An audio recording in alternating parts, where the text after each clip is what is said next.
Welcome to digitalconstructive.com, and in this video we're going to be talking about how to get the Arizona HVAC Contractor license. Now, in the state of Arizona, there are three HVAC license classifications. There's a specialty residential license known as the R39. There's the specialty commercial license known as the C39. And then you can apply for the specialty dual license, which is both the residential and commercial licenses as one, and that is known as the CR39.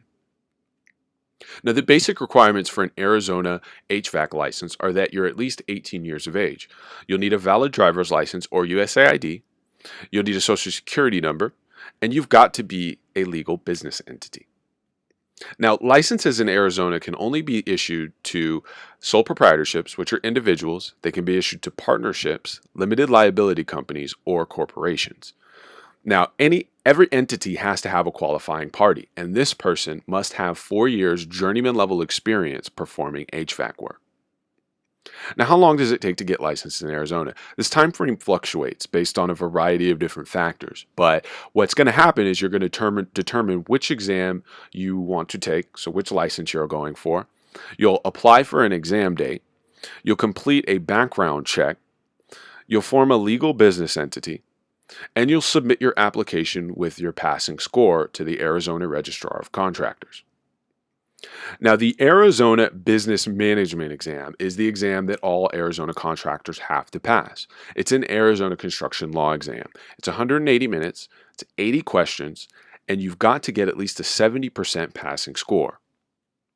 You'll get 3 attempts to pass the exam. Now, the topics covered on the Arizona Business Management exam include workmanship standards, business mathematics, business management, insurance and bonding, financial management, tax laws, liens, environmental regulations, AROC rules, and that's the Arizona Registrar of Contractors, AROC statutes, contracts, and safety. Now, there's other areas that are also covered on this exam too. For practice exams and study guides online, you can actually check out the links below in the description of this video.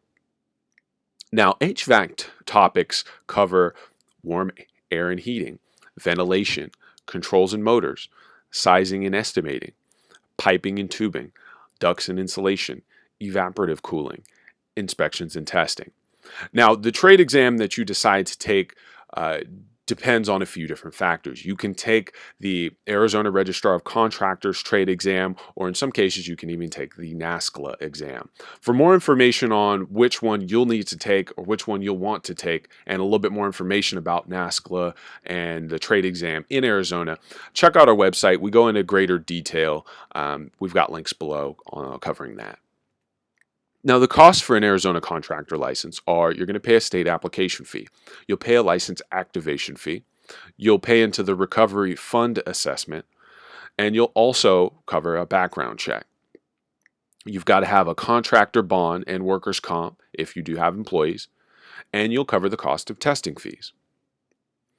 Now, I just want to thank you for watching. This has been a brief look at the Arizona HVAC license. For additional information about this license and other unanswered questions, check out the full guide on our website.